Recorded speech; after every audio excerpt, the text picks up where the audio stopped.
Dear CAD master में आपका स्वागत है। मेरा नाम है अमन यादव। आज के इस वीडियो में हम 3D ऑब्जेक्ट बनाना सीखेंगे। तो यहाँ पे मैंने इसके जो थंबनेल में आप देख रहे हैं वो मैंने रेंडरिंग व्यू सेट किया हुआ है।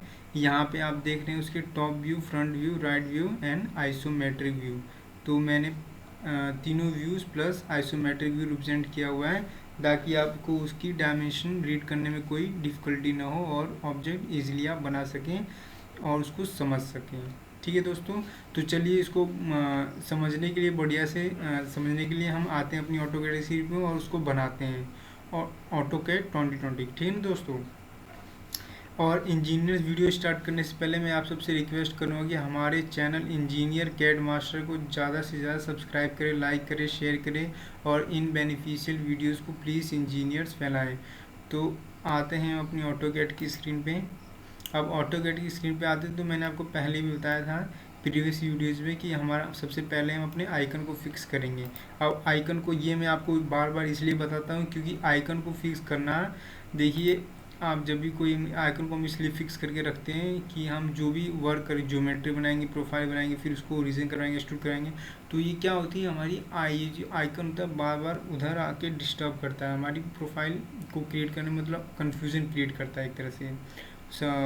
एक वर्ड में अगर हम बोलना चाहें तो ये बोल सकते हैं कि ये हमें कन्फ्यूज़न क्रिएट करता है कि मैंने लाइन कौन सी चली, कि मेरी ये एक्स वाई, एक्स कौन सी है, वाई कौन सी है, तो इसलिए हम इसको फिक्स करते हैं। और इसको फिक्स करने की शॉर्ट की क्या होती है आपकी UCSICON।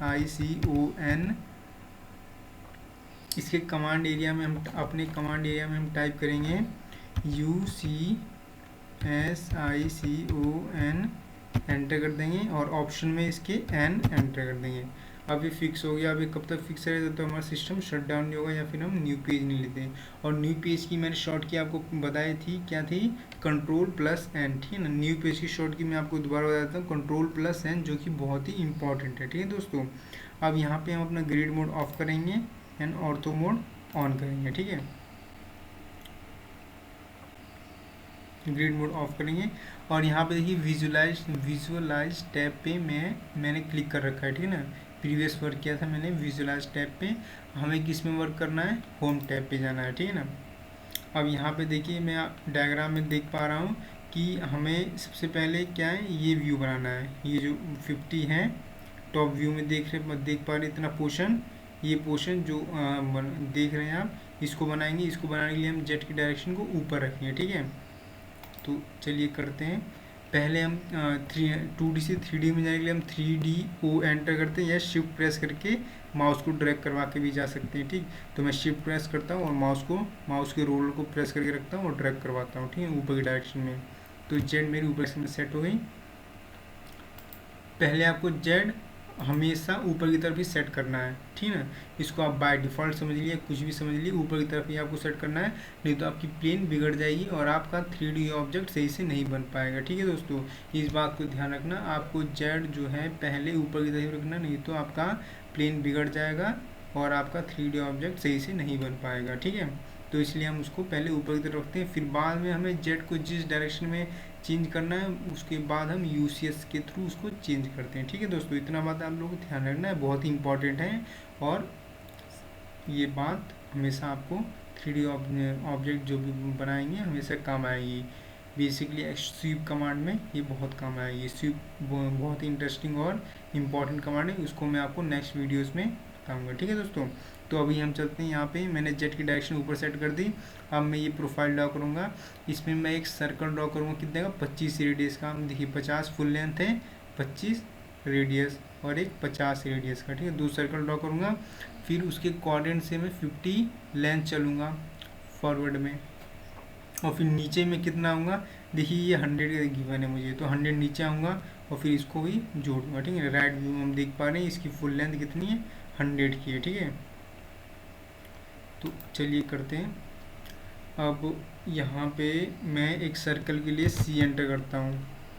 तो सेंटर पॉइंट स्पेसिफाई में ड्राइंग एरिया में कहीं भी क्लिक कर दूंगा या वर्किंग एरिया बोल सकते हैं इसको, कितने का, 25 रेडियस एंटर कर दिया मैंने। फिर से C एंटर करूँगा और इसको थोड़ा बड़ा करूँगा, जूम करूँगा माउस के रूलर से, कितने का, 50 रेडियस एंटर कर देंगे। फिर L एंटर करेंगे और फिर इसके कोऑर्डिनेट से मैं जुड़ जाऊँगा, क्लिक कर दूँगा, जुड़ जाऊँगा और आगे तक इंटरसेक्ट करवा दूँगा। फिर सिमिलरली मैं इस कोऑर्डिनेट पे आऊँगा और यहाँ से मैं लाइन कमांड लूँगा और जुड़ जाऊँगा और इंटरसेक्ट करा दूँगा। फिर जो जिस लाइन को मुझे नहीं देखना उनको मैं ट्रिम करवा दूँगा।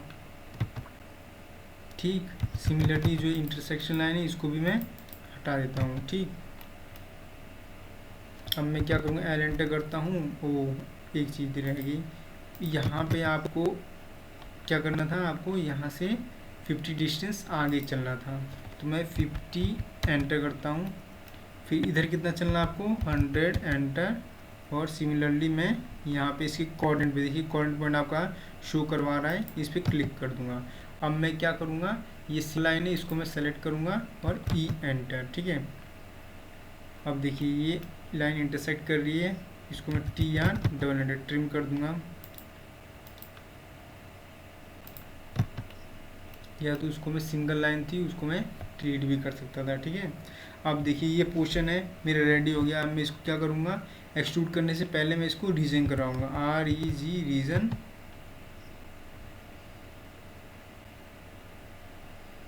देखिए थोड़ा सा टाइम लेता है प्रोसेसिंग करने में। तो रीजन हम किस लिए कराते हैं, जो 2D सेगमेंट्स होते हैं हमारे अलग अलग, उनको एक करने के लिए हम रीजन कमांड का यूज़ करते हैं। अभी देखिए ये दोनों लाइन सेलेक्ट हुई है। अब ग्रीन विंडो में, क्योंकि ग्रीन विंडो का मैंने यूज़ इसलिए किया क्योंकि इसके अंदर मुझे इसी प्रोफाइल को केवल सेलेक्ट करना था। अगर कोई अदर भी प्रोफाइल होती जो मतलब पहले से सॉलिड हो चुकी होती और फिर उसके ऊपर में कोई बना रहा था, तो मैं पिक मैथ का यूज़ करूँगा सिलेक्शन के लिए। ठीक है ना, अदरवाइज मैं सिलेक्शन के लिए ग्रीन विंडो का यूज़ करूँगा, क्योंकि ग्रीन विंडो बहुत ही परफेक्टली होती है। ठीक है, एंटर कर देंगे। देखिए यहाँ पे लिखा है 1 रीजन क्रिएटेड 1 लूप एक्सट्रैक्टेड। अब मैं इसे सॉलिड कर सकता हूँ इमेज, तो एक्सट्रूड के लिए EXT एंटर करेंगे, या फिर हम आइकन पे भी क्लिक कर सकते हैं उसके। रिमेंबर रखना दोस्तों, लेकिन शॉर्ट की हमेशा रिमेंबर रखना आप लोग। अब देखिए इसकी थिकनेस कितनी है, 30। देखिए ये 30, टोटल 30, ये भी 30 है, ये भी 30 है, ये भी 30 है, तीनों 30 की थिकनेस आपकी दे रखी है। ठीक, तो 30 एंटर कर दिया मैंने। अब मैं क्या करूँगा, अब मैं देख रहा हूँ कि मुझे ये प्रोफाइल तो मेरी बन गई। ठीक है ना, अब मैं ये प्रोफाइल बनाऊँगा, तो इसके लिए मैं क्या करूँगा, अपनी जेट की डायरेक्शन को चेंज करूँगा। किस डायरेक्शन में रखूँगा जेट की डायरेक्शन को, जेट की डायरेक्शन में वाई में रखूँगा। ठीक है, तो उसके लिए मैं क्या UCS एंटर करूँगा। देखिए ये भी उसी प्लेन उसमें उसी जेट की डायरेक्शन बना हुआ, ये भी उसी जेट की डायरेक्शन। तो मुझे एक ही बार बस इसके लिए जेट डायरेक्शन चेंज करूँगा और इसके लिए चेंज नहीं करनी है। फिर मैं इन सबको यूनियन करा दूँगा, तो ऐसा व्यू आ जाएगा आपका। ठीक है दोस्तों, तो हम आगे आगे देखते जाइए आप लोग बस ध्यान से। अब मैं एक बॉक्स लूँगा, या फिर मैं रेक्टेंगल कमांड का भी यूज़ कर सकता हूँ, या फिर लाइन कमांड से एक रेक्टेंगल ड्रॉ करके उसको रीजन कर रख उसको एक्सट्रूड करवा दूँगा। ठीक है, इस तरह भी कर सकते हैं, या फिर आप यहाँ से भी कर सकते हैं। बट यहाँ से करने में क्या थोड़ा सा मतलब कन्फ्यूजिंग क्रिएट होता है हम लोगों को, इसीलिए हम क्या करते हैं बॉक्स लेते हैं। नहीं तो चाहे तो हम यहाँ से भी अपना आइकन मतलब UCS, हमें बस एक कॉर्नर पॉइंट चाहिए, ऑरिजिन पॉइंट स्पेसिफाई करना है और कुछ नहीं। ठीक है दोस्तों, वो सब बॉक्स इसलिए लेते हैं ताकि थोड़ा सा हमें ईजी पड़ जाए और कुछ नहीं। अब इसको हम हाइट देंगे ऊपर की तरफ, क्योंकि जेट की डायरेक्शन मेरी ऊपर की तरफ है। ठीक, अब मैं UCS के लिए UCS आइकन नहीं, केवल UCS एंटर करेंगे और ऑरिजिन पॉइंट स्पेसिफाई करेंगे, और हमेशा याद रखेंगे कि ऑर्थो मोड ऑन होना चाहिए आपका। ठीक है, अब मुझे जेड किस डायरेक्शन में करना है, वाई की डायरेक्शन में करना, तो मैं एक्स वाई में रखूँगा और जेड और वाई जेड में रखूँगा। ठीक हो गया, जेड मेरा सॉरी मुझे जेड एक्स में करना था ना, एक्स में करना है, तो सॉरी गलती होगी। हम क्या करेंगे, एक बार फिर से करते हैं इसको। अब ये इधर आ गया, कोई बात नहीं, UCS एंटर करते हैं। अब देखिए मुझे जेड किधर करना है, एक्स में करना है, तो मैं उसके लिए क्या करूँगा, पहले ऑरिजिन पॉइंट स्पेसिफाई करूँगा, एक्स डायरेक्शन में इधर चूज करता हूँ, वाई अब आ गया आपका। अब देखिए अब मैं क्या करूँगा, हम क्या करेंगे, ये टोटल डिस्टेंस 100 की है, ये 30 की है पूरी थिकनेस। ठीक है, 100 30 70 एंड डिवाइड बाई 2 35, तो ये 35 ऊपर 35 नीचे। ठीक है, और थिकनेस कितने की इसकी 30 की गिवन है हमारी, ठीक है। 30 की थिकनेस ले लेंगे और इसको ड्रॉ कर देंगे। तो चलिए करते हैं, एल एंटर करता हूँ। पहले इस पॉइंट से मुझे ऊपर कितना चढ़ना है 35, फिर मुझे इधर इस डायरेक्शन में कितना चलना है 30, जैसा मैंने आपको बताया था, ठीक है ना दोस्तों 30। तो मैं 30 चलता हूँ और एंटर कर देता हूँ। फिर नीचे कितना आना है मुझे 100 एंटर, इधर कितना चलना है मुझे 30 एंटर, और इसको यहाँ से मिला देंगे, पूरी लाइन मिला देते हैं। अब REG रीजन करवाएंगे क्योंकि मैंने अलग अलग सेगमेंट्स का यूज़ किया इसके अंदर, रेक्टेंगल, ठीक। अब वन रीजन क्रिएटेड, अब मैं से क्या करूँगा सॉलिड करूँगा। सॉलिड करने के लिए EXT एक्सट्रूड कमांड का यूज़ करते हैं, एंटर, और इस पॉइंट पे मैं क्लिक कर दूंगा, ठीक। अब मैं क्या करूँगा इसको यूनियन पहले मैं इसका शेड व्यू देखता हूँ। तो शेड व्यू देखने के लिए SHA एंटर, कॉन्सेप्चुअल के लिए C एंटर, ठीक। अब मैं क्या करूँगा इसको यूनियन, पहले मैं इसको रोटेट करवा देता हूँ। सॉरी दोस्तों, इसने पेन मोड ले लिया है। पेन मीन्स क्या होता है टू मूव द, पेन से क्या होता है आपका ड्राइंग एरिया मूव करता है, ना कि आपका ऑब्जेक्ट मूव करता है। इसको मैंने आपको बेसिक ट्यूटोरियल में बताया होगा। प्लीज़ अगर वो मेरी वीडियो नहीं देखे तो ध्यान से देखना, क्योंकि बहुत सारे डाउट्स क्लियर हो जाएंगे आपके। अब देखिए, अब हम क्या कराऊंगे, यहाँ पे एक लाइनिंग से दिखा रहा है, ये देखिए, और ये अलग ऑब्जेक्ट है, ये अलग ऑब्जेक्ट है। तो मैं क्या करता हूँ यूनियन कमांड यूज़ करता हूँ। यूनियन हम किस लिए यूज़ करते हैं 3D ऑब्जेक्ट्स को कंबाइन करने के लिए। ये क्या हो गया, एक हो गया, ठीक है। देखिए दोस्तों, ये एक हो गया आपका, ठीक है ना। अब यहाँ पे एक लाइनिंग सी नहीं दिखा रहा है, ठीक है ना। और ये देखिए मैं इसको सेलेक्ट कर रहा हूँ तो ये दोनों एक साथ सेलेक्ट हो रहे हैं, ठीक है। अब तो ये एक हो गया, अब ये एक साथ सेलेक्ट हो रहा है, ठीक। अब इसी तरह सिमिलरली मैं इसके लिए भी क्या करता हूँ, पहले मैंने बताया था आपको, जो भी मैं वर्क करूँ किस में करेंगे 2D वायर फ्रेम में। तो उसके लिए हम क्या करते हैं, पहले 2D वायर फ्रेम क्या है, सब कमांड है, सब टाइप है किसकी, शेड की। शेड हमें कौन से 2D वायर फ्रेम चाहिए, ठीक है।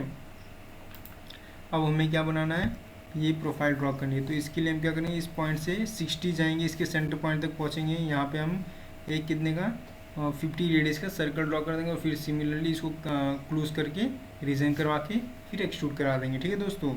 तो चलिए करते हैं। हम क्या करेंगे,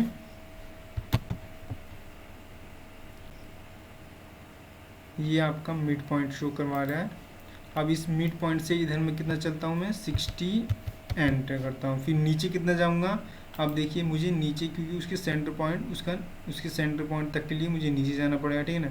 अब नीचे मैं कितना जाऊँगा, रेडियस 50 मीन्स हाफ लेंथ, उसके सेंटर तक हाफ लेंथ है आपकी 50, ठीक है।